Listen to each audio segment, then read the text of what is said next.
बिलावल भुट्टो जरदारी अक़वाम मुत्तहिदा में खिताब कर रहे हैं। न्यूयॉर्क में चेयरमैन पाकिस्तान पीपल्स पार्टी बिलावल भुट्टो जरदारी इस वक्त खिताब कर रहे हैं। We express our sympathy with the victims of terrorism, and Pakistan has consistently and unequivocally condemned terrorism in all its forms and manifestations.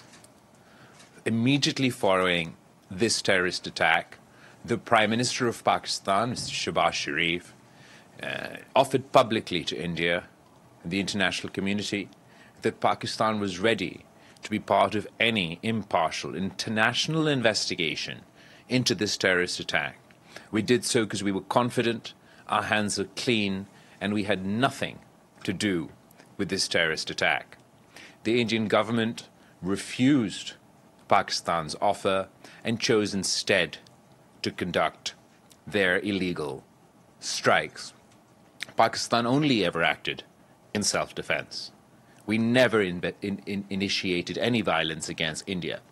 On the first night, when their planes attacked our country, Pakistan's military responded with precision. They only targeted and downed 6 planes because we believed those 6 planes were the ones who released their load on Pakistan.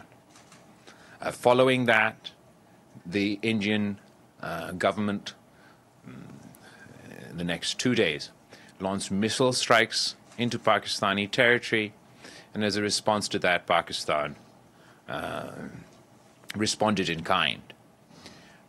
Due to the intervention of the international community, and I'd like here to particularly to mention the role of the US President Donald Trump and his team led by Secretary of State Rubio, we did manage to achieve a ceasefire between India and Pakistan. This is a welcome first step, but it is only a first step. I must emphasize that the global community today is less safe post this ceasefire, post this conflict in India, than we were before. And that's simply because the threshold for a full-blown military conflict between 2 nuclear-armed states has come down, has not gone up. We've seen during the course of this conflict how quickly the escalation ladder between our two countries rose, and the concern is that the next time there is such an incident, there may not be time for the international community to intervene before things get a lot worse. That is why it is absolutely important for Pakistan, but for the international community by and large, to continue to pursue dialogue and diplomacy is the only viable path to peace. Pakistan's position today is that we would like to have a comprehensive dialogue with India that of course discusses the issue of terrorism. Pakistan is a victim of terrorism. The single largest number of terrorist attacks that takes place in any one country is Pakistan. The single largest number of victims of terrorism is Pakistan. I myself have suffered at the hands of terrorists. My mother, Shaheed Mohtarma Benazir Bhutto, who was assassinated by terrorists. The military leadership in Pakistan, the political leadership in Pakistan, Pakistan as a country, is not the caricature that India would like to paint of us. The political leadership have fought against these beasts, these terrorists on the front line, and we've paid a heavy cost in that battle. Our military leadership has fought these beasts on the battlefield. They've earned their honors and their titles and their promotions as a result of the taking them on in South Waziristan, taking them on in North Waziristan.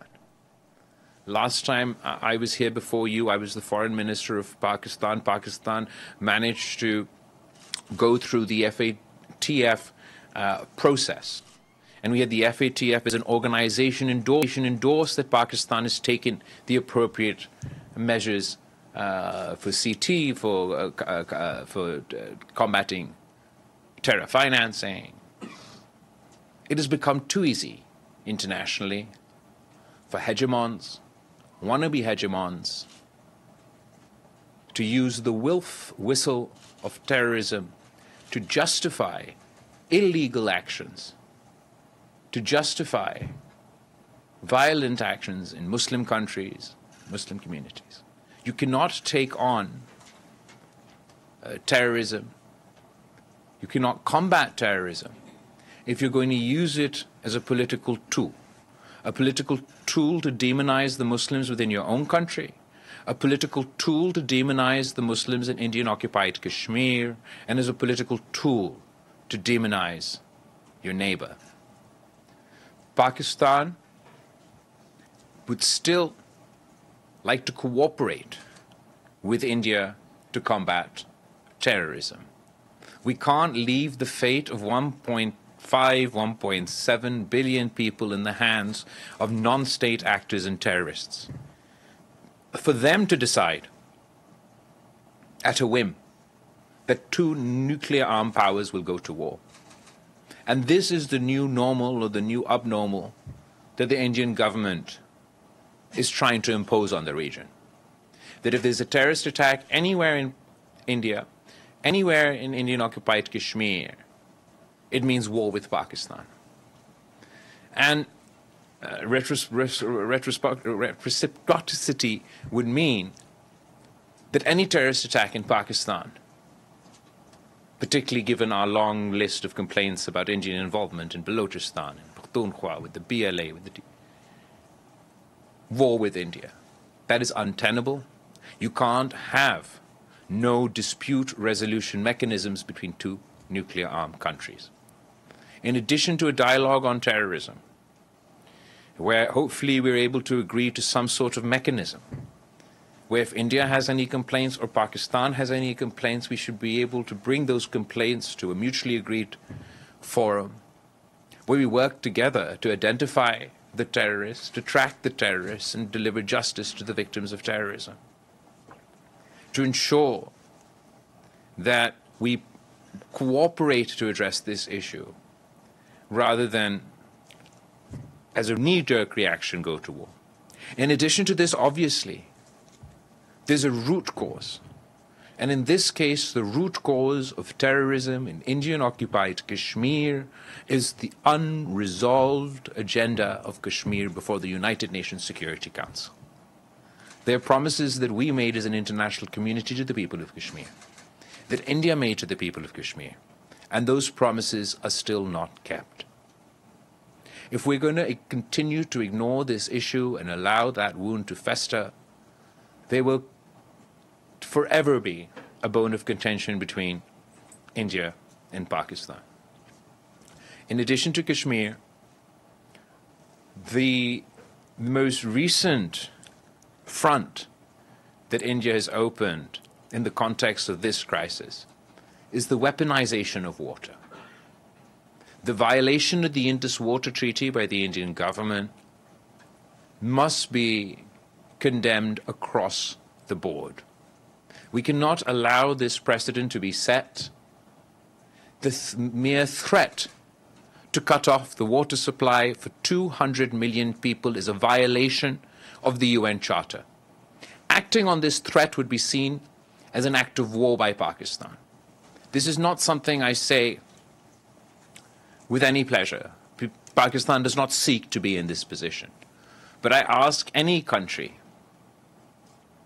that if their lifeline was being cut off, if their water supply was being cut off, how would they react? The weaponization of water, given the challenges of climate change, the water scarcity that we anyway face in Pakistan, is something that surely no civilized country can endorse, no civilized country must allow for this precedent to take root. The Pakistani delegation today is concluding our trip here to New York and our engagements at the United Nations, where we engaged with various representatives of different countries and obviously of the United Nations, including the UN Secretary General, the President of the UN, the Security Council, E10 Group, and others, where Pakistan has appealed to the international community to assist us in our pursuit for peace.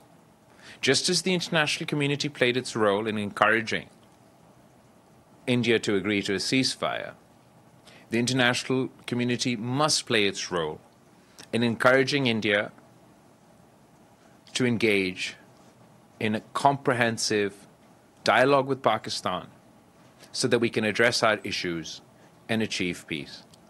In conclusion, and before I take your questions, I'd like to know that India likes to present itself as a net security provider. The United States subsidizes the Indian economy, the Indian military, on the basis that it's to be a net security provider. India's actions have shown, as a result of this conflict, that they are a source of insecurity, not a source of security for the region. The true net security provider for our region and beyond will be peace between India and Pakistan. The President of the United States has a unique opportunity to deliver on his commitment to peace within the context of India and Pakistan. The United States enjoys good relations with Pakistan and enjoys good relations with India. From tomorrow, we will be starting our engagements in DC, where we'll be engaging with representatives of the United States government, of the United States Parliament. And I have two questions. My name is Betül Yürük with CNBC Turkey. First, a global question maybe. Do you believe current tariff policies under the Trump administration are harming developing nations like Pakistan? And my second question will be more of a bilateral question. Turkey and Pakistan have long enjoyed very close political ties. And recently, with drone sales on the rise, can defense trade reshape economic ties between the two countries, between Pakistan and Turkey? Thank you. Thank you so much. As far as the tariff policies are concerned, I think everybody has their own experience. I believe that every crisis has an opportunity, and while the tariff policies surely pose challenges, they also pose great opportunities, particularly in the context of India and Pakistan, US and Pakistan. What it means is we're able to have a more comprehensive dialogue about overall trade between Pakistan and the United States. Trade between Pakistan and the United States has been sort of the largest market for Pakistan, but we still haven't managed to unlock the true potential of this relationship. So while there are challenges in this whole in the context of tariffs, we believe that there is a opportunity in this crisis. We will be availing this opportunity, hopefully, for economic benefit, not only for Pakistan but also for the United States. There's a trade delegation coming soon to DC to engage with the Trump administration on economics, on trade in general. As far as Turkey and Pakistan, we have a long history. Our relationship has stood the test of time. The people of Pakistan deeply appreciate the role that the government of Turkey, but also the people of your country played in this during this conflict. As far as defense sales or our economic cooperation, I'm sure that'll also grow from strength to strength. Turkey has always played a responsible role on the global stage, and I do hope that even in this context, they're able to advocate for dialogue and diplomacy in the pursuit of peace. Dr. Siam. Thank you so much, Abdul Hamid Siam. Nice to see you again. I'm from Arabic Daily, Al-Quds Al-Arabi. Have you traced any involvement of Israeli military and Israeli drone in the attack on Pakistan? There are some reports say that immediately Israel, of course, they declared their support to India, but have you traced any weapons coming from Israel. And allow my, do you have another question also? yeah, it's related to it. Don't you see also that India is copying what Israel is doing in the occupied West Bank by allowing the settlers to take over the land? And now India is copying that by allowing Indians to settle in Kashmir. Thank you very much. Thank you very much for your very pertinent and important questions. As far as the details of the Israeli equipment involved, I'll allow my team to expand if necessary. As far as I'm aware, absolutely. Israeli drones were used during India's attack on Pakistan. The parallels you draw, obviously, let me emphasize from the outset, there's no meaningful comparison that I can make between the plight of the Palestinians and the plight of Pakistan or the plight of Kashmir. What we're seeing in Gaza, what we're seeing in Palestine is uniquely outrageous, inhumane, and condemnable in all shapes, forms, and terms. Having said that, there are certain parallels that can be drawn. The actions of the Indian government post-2019 to do with the imposing demographic changes within Kashmir does draw parallels between what the settler program within the West Bank. As far as being inspired, India being inspired by the Israeli government, unfortunately it's being inspired in all the wrong ways.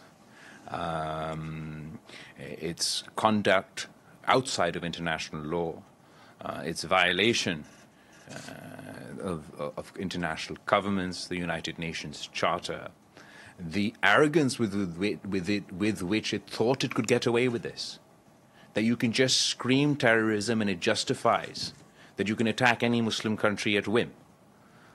It's based on these building of precedents that we've seen over time, be it in the context of the Iraq War, and obviously the actions within Gaza recently have New York में पार्लिमानी वफ़द के सरबराह Bilawal Bhutto Zardari news conference कर रहे हैं। उन्होंने कहा कि कशीदगी के दौरान पाक फ़ज़ाइया के शाहीनों ने 6 भारतीय तैयारे मार गिराए। भारत अब खुद जंगी तैयारे गिराए जाने का एतराफ़ कर रहा है।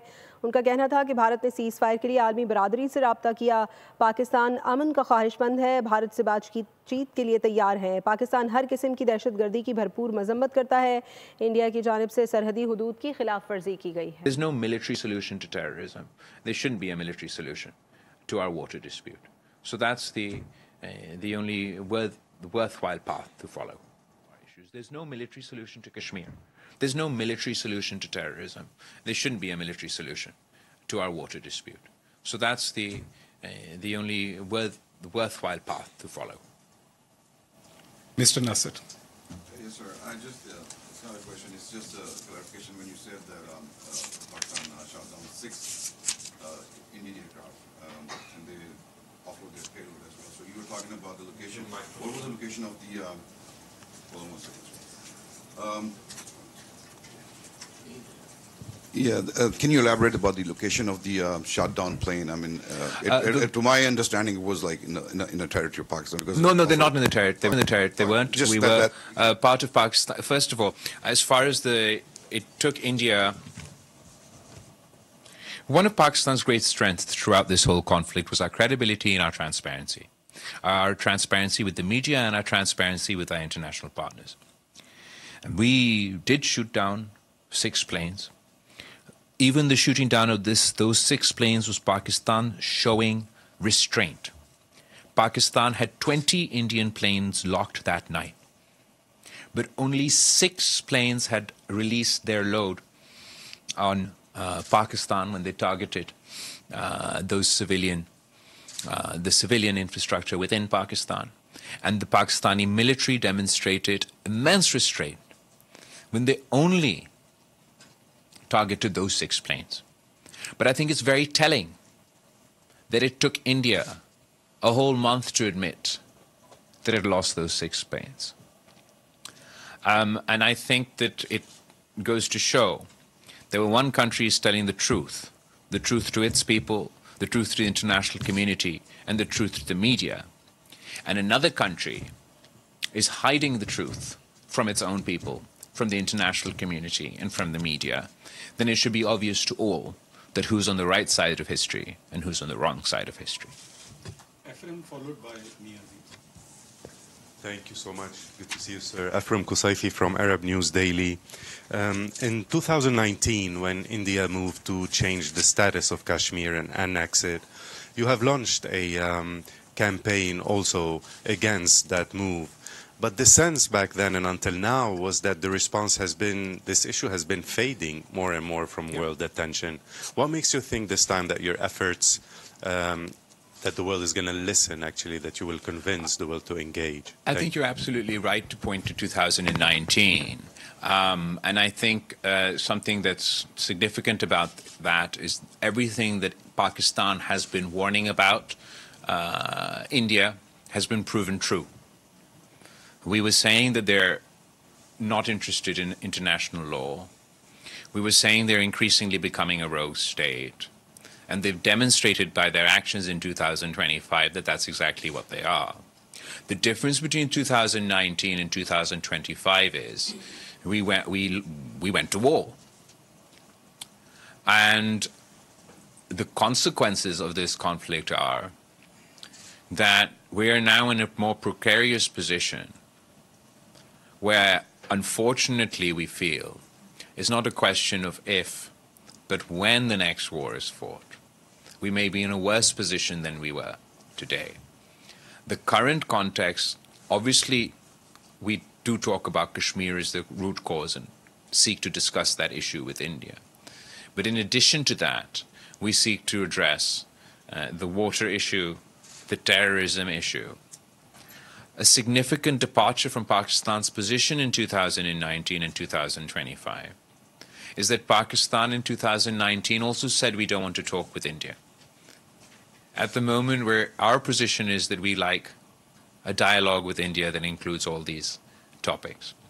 So I think that's a significant difference between what happened in 2019 and in 2025. As far as the interest, the international community's failure to act, the effectiveness of the campaigns post-2019, that all stands. But having said that, given the threat that India's actions poses not only to India and Pakistan. And Jung in the news, and now you were busy with the multilateral diplomacy here at the United Nations. From tomorrow, पार्लिमानी वक्त के सरबराह Bilawal Bhutto Zardari New York में news conference कर रहे हैं. Country will be convinced, the international community will be convinced. Maybe that worked in 2001, in 2003, but it doesn't work so well in our context in 2025. I call upon the Indian government to be honest with themselves, to be honest with their people. The fact of the matter is the people of Pakistan and the people of India are less safe today than they were yesterday. And it's my responsibility to keep my people safe. It's their responsibility to keep their people safe. We have not discussed terrorism. When is the last time that Pakistan and India had a conversation about terrorism? We have no intelligence sharing over terrorism. We have no coordination over terrorism. So how are we meant to combat terrorism? It's almost a self-defeating purpose. That you continue to insist you're so passionate about terrorism, but then refuse to work with countries to combat that very menace. Similarly, how is it within the interest of India, within their security interests, within their economic interests, to allow this precedent to be part of their official state policy? Forget about the fact, no, don't forget about the fact, but let's keep to one side that it's a violation of international law, a violation of UN Security Council resolutions. What's the logic? That without any proof, without any evidence, anywhere, if there's a bomb attack in India by anyone, it means you'll send your planes into the air. Then you'll shoot missiles over, nuclear-capable missiles over into your neighboring country. Does that bode well for investment in India? Does that mean that their people's lives are more secure? Does it deter terrorists, or does it encourage terrorism? Terrorists want to create confusion. They want to spread fear. The fact that their actions can result in a much broader conflict between two nuclear powers don't serve our interests, don't serve India's interests, but it certainly serves their interest. So there's need for deep introspection within India's society, between the Indian government. Their strategy has not been working. They must recognize that not all Pakistanis are terrorists, no matter what their government says to them. And they'll find it far more efficient, far more effective to work with the government of Pakistan, work with the relative institutions with Pakistan to combat the joint threat of terrorism. Mr. Ahmed, followed by Thank you very much, Ahmed Fathi, ATN News. Which news, sorry? Ahmed Fathi, ATN News. ATN News, thank you. Let me start with a statement you made today saying that the recent terrorist attack in Kashmir is being used as a political tool to demonize Muslims in India. Sir, I have watched the briefings on both sides, and as far as I recall, there were Muslim Indian military officers who were conducting the briefing on the Indian side. Well, as far as the operation is concerned, you're absolutely right. Okay. The other thing, my main question is a follow-up on my colleague Bhutto about tariffs and trade Okay, can I just answer your demonizing question Okay, first? sure.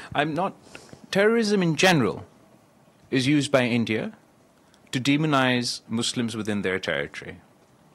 This, I'm not specifically limiting it to this attack, but the Indian political environment is such that the word terrorist is used as a wolf whistle to either whip up sentiment against Muslim minorities within the Indian mainland, to demonize, to paint all Kashmiris within Kashmir who are opposed to the policies of the Indian government not as legitimate voices of opposition, not as a form of resistance, but they demonize everyone as terrorists. Surely those who attack civilians are terrorists. But those people who raise their voice for the right to self-determination of their people are not terrorists. The Indian government has not only demonized Muslims within their own country and minorities within their own country. Pakistan has complaints about India financing and supporting terrorist activity within our country, but also Pakistan is not alone in having these complaints against India. For example, India has been targeting Sikh activists across the world. They've done so within Pakistan, where the Indian government has funded defunct terrorist organizations within Pakistan to conduct assassination of Sikh activists within Pakistan. The Indian government has engaged in similar criminal activity in Canada, where they've targeted Sikh activists in Canada. The Indian government has engaged in similar criminal activity here in the United States. The policy of the RSS or the BJP government to the Muslim minority within India is not something new. It's a known fact. What they do within their own country is up to their own system. When they start implying that all Pakistanis are terrorists as a result of the fact as a result of the actions of a few terrorists, I believe that's demonizing an entire population. Thank you. Let me move to the trade and bilateral with the U.S. since you're going and your delegation are heading to Washington, D.C. And I'm assuming you're going to have meetings in Congress and House and Senate, as well as the think tanks. How should Pakistan position itself in the current milieu of evolving competition between China and the West, led by the U.S. In the current environment, especially given that you have the CPEC, the China-Pakistan Economic Corridor project, which have economic significance and rising as well global scrutiny of strategic infrastructure investments. What's your message going to be to Congress to rebuttal this accusation of being that you are warming up more to China? We have economic relationships with both the United States and China. I kind of find it absurd for anyone to argue that one is not to have economic relations with any one country. For example, the United States has heavy competition with China, right? But they do a lot of trade with China. So Pakistan... With tariffs. Well, there's a tariff back and forth so far, but they do a lot of trade with each other, do they not? And surely it serves the interests of both countries that Pakistan, while obviously it'll continue to do trade with its neighbor, that it also continues to do trade with the United States. What I do appreciate about the U.S. government at the moment is that they are talking about a more comprehensive dialogue with Pakistan about the scope of our trade. We're confident in our relationship with our neighbors, and we're optimistic about the trajectory of our relationship with the United States. That is going to be the last question because the delegation has a meeting lined up with the PGA. Thank you. Iftihar Ali from Associated Press of Pakistan. Sir, part of my question has been asked by my colleague, but I would like you to elaborate. After your meetings with permanent and non-permanent members, individually and collectively, do you, and your emphasis on them to realize their duty towards people of Kashmir, do you think you have been able to move them to take some action to, that any initiative will grow from this interaction between you and the Security Council? Specific to Kashmir, I mean broader, as far as our Pakistan's call for dialogue and diplomacy in pursuit of peace, and encompassing many topics, including terrorism, including Kashmir, including water, I found receptiveness to that. But I wouldn't, as far as the hurdles we face within the UN and in general as far as the Kashmir cause is concerned, that still exists. Another topic that we have been emphasizing is obviously the issue of terrorism. As you're well aware, we've come here to the United Nations with dossier after dossier about Indian involvement in supporting terrorist proxies in Pakistan. The Indian government in the Sharm el-Sheikh communique are on record that they supported terrorism, terrorist groups in Balochistan. Their officer, Kulbhushan Yadav, is in our custody since 2017, who's also admitted to supporting these groups. And it is important for Pakistan that India ceases such activity. We feel we've demonstrated through the FATF process that Pakistan has taken necessary actions against all groups within our territory. We continue to face challenges up until this day, but we're combating terrorism on all fronts. The Indian side has not shown any willingness to engage in addressing Pakistan's concerns vis-a-vis terrorism. And Iftikhar Sahab, aapko to maloom hai that just before we arrived here, there was a terrorist attack in Balochistan targeting a school bus, which resulted in the loss of lives of innocent children. This is a day-to-day activities that are killed by terrorists. But ultimately, the fact of the matter is, above and beyond this accusation and counter-accusation and this finger-pointing, which actually will be more effective, would be if Pakistan and India were to work together to combat terrorism. I am completely confident that if ISI and RAW sat down and worked together to fight these forces, we would see a significant decrease in terrorism both within India and Pakistan. At the moment, Pakistan is willing to put all cards on the table. We're saying, let's talk about terrorism. Let's talk about Kashmir. Let's talk about water. Let's make peace. We're not shying away from any investigation, in fact, despite having no legal obligation under international law. We presented ourselves for international accountability because of the confidence we had that our hands were clean. There's only one country that is running away from dialogue, running away from an investigation, refusing to accept international law, refusing to accept the UN Charter.